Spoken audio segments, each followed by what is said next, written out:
这个女孩无比饥饿，忍不住在三星的神像之前偷偷拿了一个水果，亵渎神明，在当地乃是大罪。村民群情激愤，要将女孩进猪笼。可不料，当她的相公出现，全村老小都吓傻了。此地名为长寿村，村子里都是超过100岁的老人，个个身强力壮，数百斤的石锁耍得虎虎生风。而之所以有如此奇特的景象，全是因为100多年之前，他们曾受到福禄寿三星的眷顾，笑嘻嘻的神灵轻轻一指，村民们便有了300年的阳寿。而眼前女孩的相公正是神灵本尊，一切都是因果循环。100多年前，三星的无意之举竟然生根发芽，长到了今天。阿福是个没福气的人，从小人见人怕，长大后好不容易遇见爱情，半道上却又不幸遇见大混混铁臂神君，一番拉扯掉下悬崖，差点没摔成肉泥。可阿福不愧是福星转世，关键时刻竟然遇到了山神。神仙内部的消息都很灵通，阿福的身份他一清二楚，看在往日的情分上，不仅治好了受伤的身体，还给予了一门栽树神功。阿福千恩万谢，随后前去寻找失散的小女友。就这样一路走到了长寿村，看到老爷爷正在挖坑栽树，他立马来了兴趣。只见阿福屏息静气，一拳就把地面砸出个大窟窿。围观的村民纷纷叫好，这小伙了不得，要是有孙女指定嫁给他。阿福吹嘘了一会儿本领，然后拿出女友双喜的画像，询问村民有没有见过。岂料众人一看，立马拉下脸，化作鸟兽散。原来双喜早就先一步来到这个村庄，因为太过饥饿，在三星的贡品里拿了一个果子吃，不料正好被前来祭拜的村民看见，这还得了？他们长寿村之所以长寿，都是三星老爷的赐福。女孩犯了众怒，被关押在柴房，听候发落。阿福一路打听，好不容易才找到女孩，见状心疼极了。这群村民也太不讲道理了，他马上救你出去。可不料种树神拳真的只能种树，真是个废物技能。无奈阿福让双喜躲开，侧身撞了进去，两人紧紧相拥，享受着来之不易的美好。可就在他们准备离开的时候，村民们闻声赶来。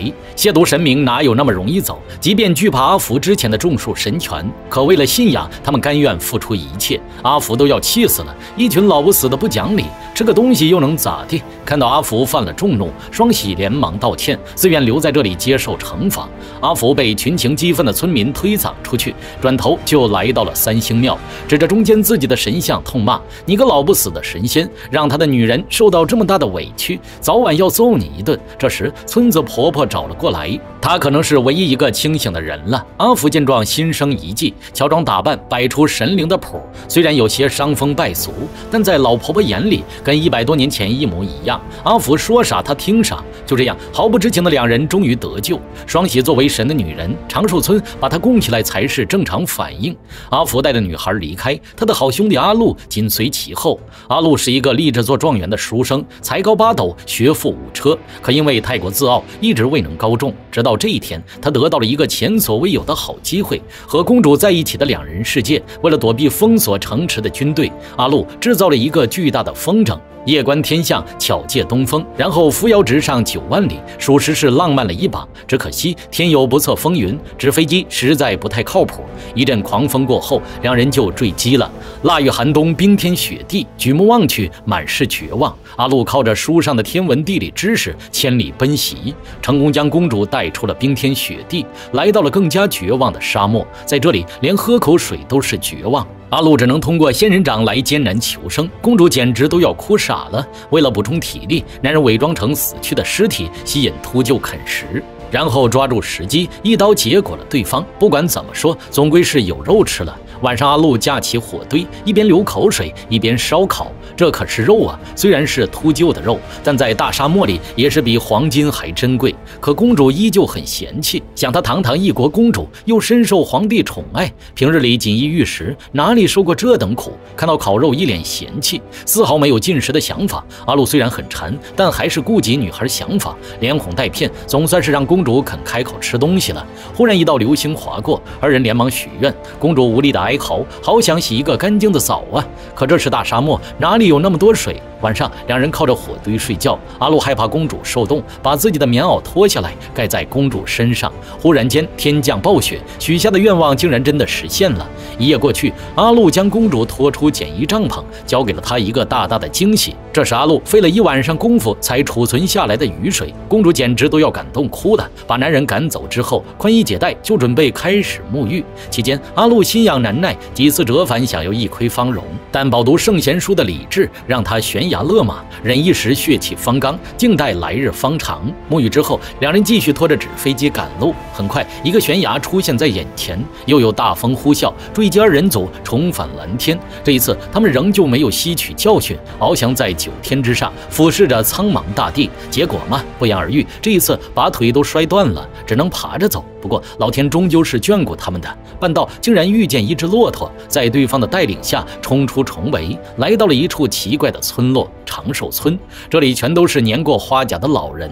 你瞧眼前这位，两个大石锁耍得虎虎生风，一问年纪都120了。公主下的饭碗都快端不住了，老头随手把石锁递给阿禄，阿禄瞬间行了个90度大礼，难受之极。一个老婆婆走过来，将阿禄拉走，将她带到三星庙。120多年前，老婆婆还是一个天真无邪的小女孩。一次偶然的机会，福禄寿三星下凡玩耍，大大方方赐予了她300年的阳寿，还用一把金沙买下了猴子。三星中的禄星公很明显就是阿禄的模样，即便过去了100多年，老婆婆也无法忘记那一天。阿禄可是朴实的读书人，子不语怪力乱神，与鬼神敬而远之。他是神仙，怎么可能？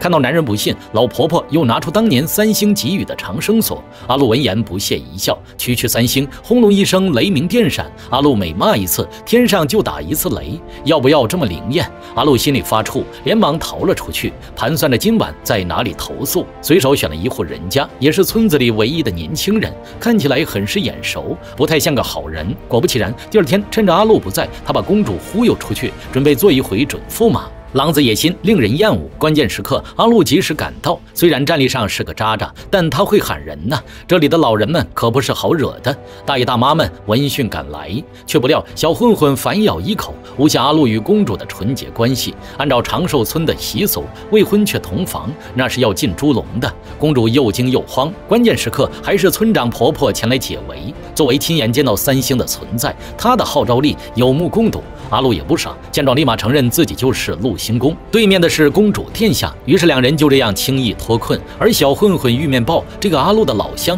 则被乱拳打了一顿，塞进猪笼准备陈河。看在公主求情的份上，才饶了一命。阿禄跟公主在这之后很顺利的就回到了京城。福禄寿三星现在已经有2位到过长寿村，寿星自然也不能例外。不过他并不是机缘巧合，而是有目的的前来寻找。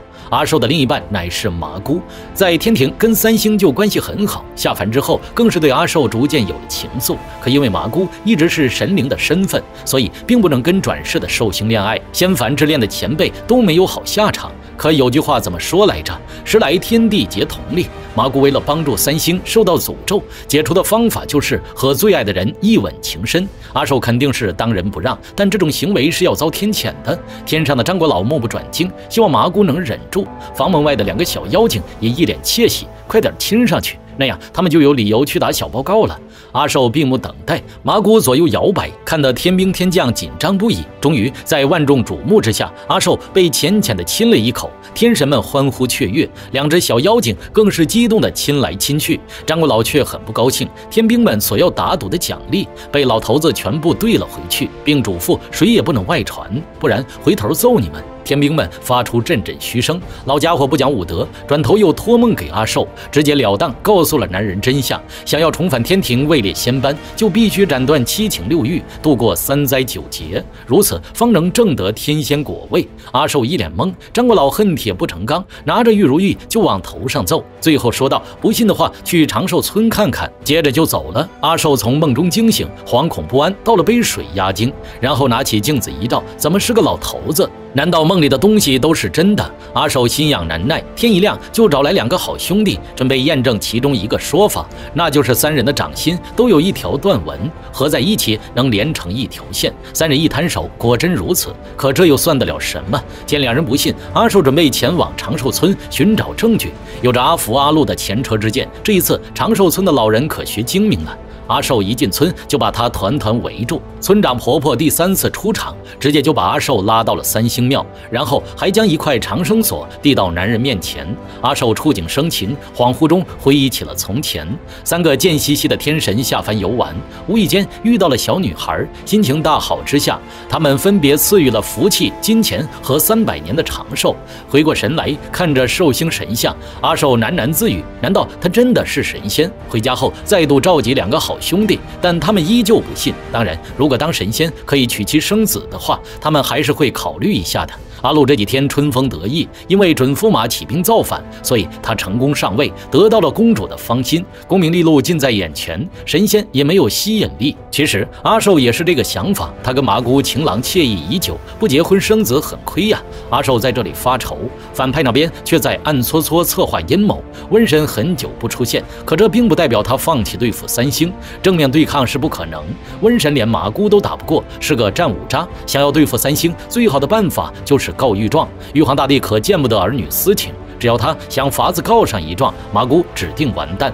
福禄寿也蹦跶不了几天，没有了3星的阻碍，他瘟神称霸3界的道路就畅通无阻了。那么瘟神的阴谋能够成功吗？福禄寿3星又是否能归位？下期视频为您揭晓。